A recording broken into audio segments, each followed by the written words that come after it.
8 मार्च को अंतर्राष्ट्रीय महिला दिवस है, पर झारखंड की आधी आबादी न खुश है न सुरक्षित है। आधी आबादी आज पीड़ित, दुखी, निराश, हताश और सरकार से कई सवाल पूछ रही है।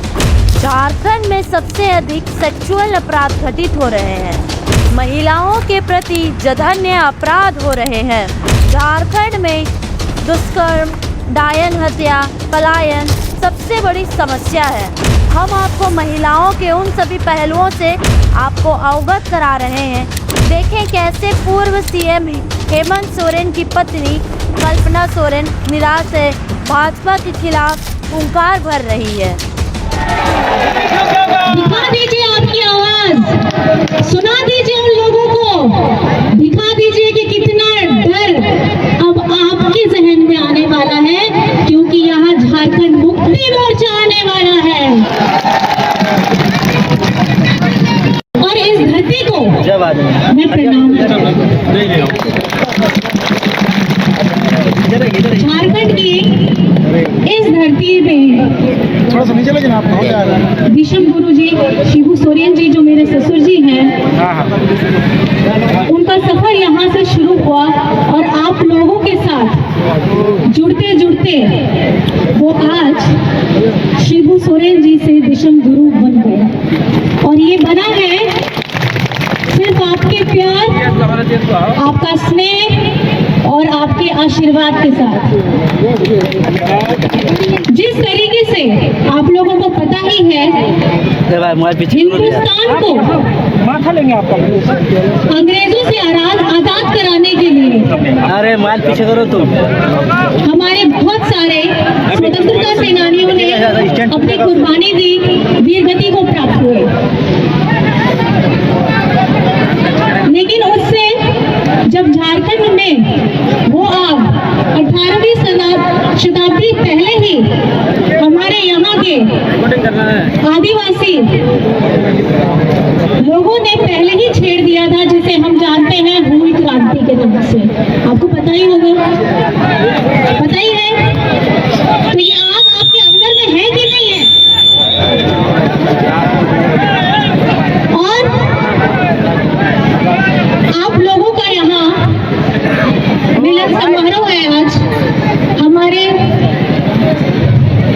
भैया एमपी राजा जी, जिनका हमारे साथ झारखंड मुक्ति मोर्चा के साथ जुड़ा हुआ है। वहीं दूसरी ओर लातेहार की खुशबू, जिसके भाई की मौत सांप काटने से हुई थी, वह मुआवजे को लेकर दर दर भटक रही है। जोहार, मेरा नाम खुशबू रोज कुजूर है और आज मैं अपनी अर्जी लेके आई हूँ झारखंड सरकार और अपने सीएम सर के सामने। मैं लातेहार डिस्ट्रिक्ट महुआडांड़ बसकरचा सुंदरपुर की रहने वाली हूँ। 2022 11 दिसंबर को मेरे भाई की मृत्यु सांप काटने की वजह से हुई थी। गुरु नानक हॉस्पिटल से हमें ये डेथ सर्टिफिकेट मिला है और नगर निगम से हमें ये डेथ सर्टिफिकेट मिला है। इसके अलावा मेरे पास जितना भी मुआवजे के लिए चाहिए डॉक्यूमेंट, वो मेरे पास सब कुछ है। हमें डेथ के बाद बताया गया कि सरकार की योजना के तहत पीड़ित परिवार को 4 लाख रुपए का मुआवजा मिलता है, पर आज 6 से 7 महीना होने जा रहा है, हमें इसका कोई लाभ नहीं मिला है। कारण यह है कि पोस्टमार्टम नहीं हुआ है। पोस्टमार्टम इसलिए नहीं हुआ है क्योंकि डेथ होने के बाद बॉडी निकाल दिया गया था, हमें इसकी कोई जानकारी नहीं दी गई थी। जब हमने बाद में जाकर के पूछा तो उनका कहना है सांप, कुत्ता, बिल्ली काटने से वो कोई भी पोस्टमार्टम नहीं करते। हमने कई और हॉस्पिटल में भी ये बात पता किया है कि पोस्टमार्टम होता है या नहीं, तो उन्होंने कहा कि ये नहीं होता है। अब हमारे पास कोई रास्ता नहीं। हम डीसी सर के पास 2 बार जा चुके हैं, कभी वो कहते हैं हो जाएगा, कभी वो कहते हैं नहीं होगा। उनको जो भी पेपर चाहिए था वो सारा कुछ सबमिट हमने कर दिया है। अब उनके भाई की इलाज में जो खर्च हुआ था वो लाखों में हो गया, जितना पैसा हमने देखा नहीं उतना हो गया। अब हम कर्ज में डूबे हुए हैं, खेती बाड़ी करने वाला कोई नहीं है। अब मेरी सरकार से एक सवाल है कि एक और किसान परिवार क्या कर्ज में आकर के गरीबी से मर जाएगा, इस योजना के लाभ से वंचित हो जाएगा, या फिर क्या होगा इस परिवार का। मेरी सरकार से दरखास्त है कि अगर इस पेपर के, इन सब पेपर के आधार पे हमें इसका लाभ मिल सकता है तो कृपया हमारी मदद करें। धन्यवाद। अर्चना हेमब्रोम या जनजातीय मुखिया है, हजारीबाग के चोरदाहा पंचायत की मुखिया है। उन्होंने प्रेम विवाह किया था, अब उनके पति उन्हें नहीं अपना रहे हैं। नमस्ते, मैं अर्चना हेम्ब्रम, ग्राम कविलास, थाना पोस्ट चौपारण, जिला हजारीबाग, पंचायत चोरदाहा की मुखिया हूँ। और मैं सबों को यह बताना चाहती हूँ कि 2022 दिसंबर दिनांक 22 को मैंने रवि रंजन कुमार पिता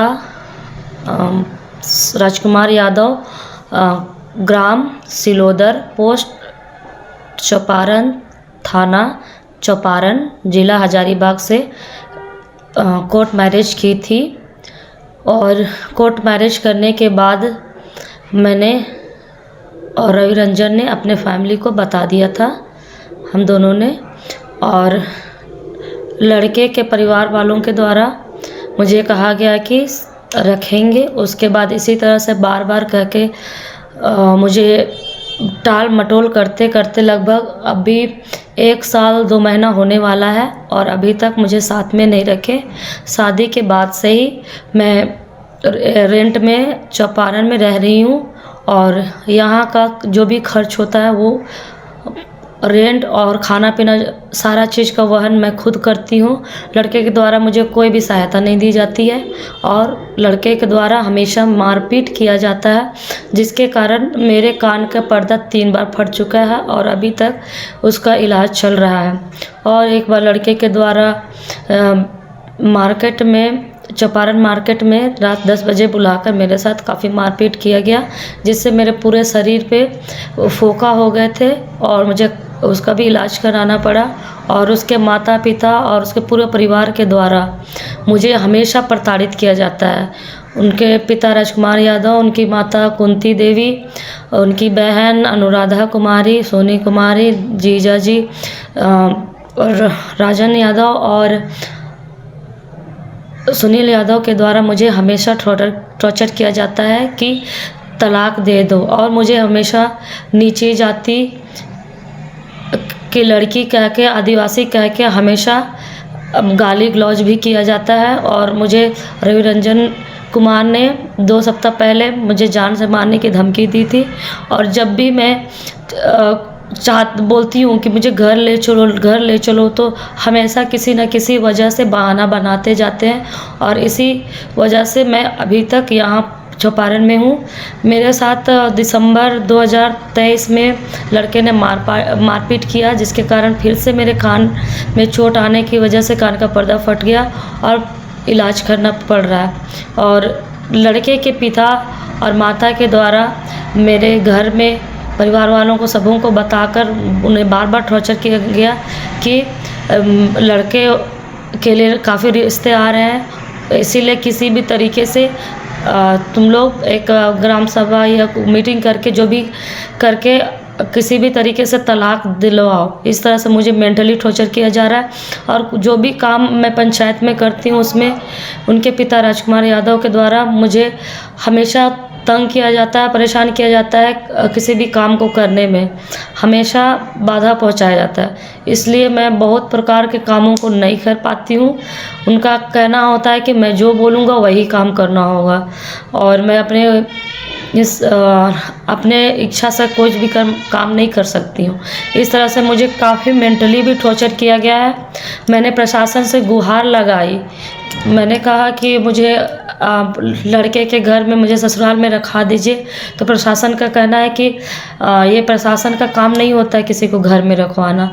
तो काफ़ी मैं परेशान हो चुकी हूँ और सबों के पास थाना चौपारण, उसके बाद डीएसपी, एसपी, डीसी सबके पास मैंने आवेदन दिया है। इसके बावजूद भी कोई कार्रवाई नहीं हो रही है और इस वजह से मैं चाहती हूँ कि इस तरह से टॉर्चर ना करें। और उनकी माता कुंती देवी के द्वारा 16 फरवरी 2024 को हमारी चाची के साथ वो काफ़ी गाली गलौज की और जाति सूचक शब्दों का प्रयोग किया और काफ़ी धमकी देते हुए, मतलब नीच जात कहते हुए वे लोग कह रहे हैं कि अपनी बेटी को तुम लोग समझाओ, अपने पास रखो, हम लोग नहीं रखना चाहते हैं।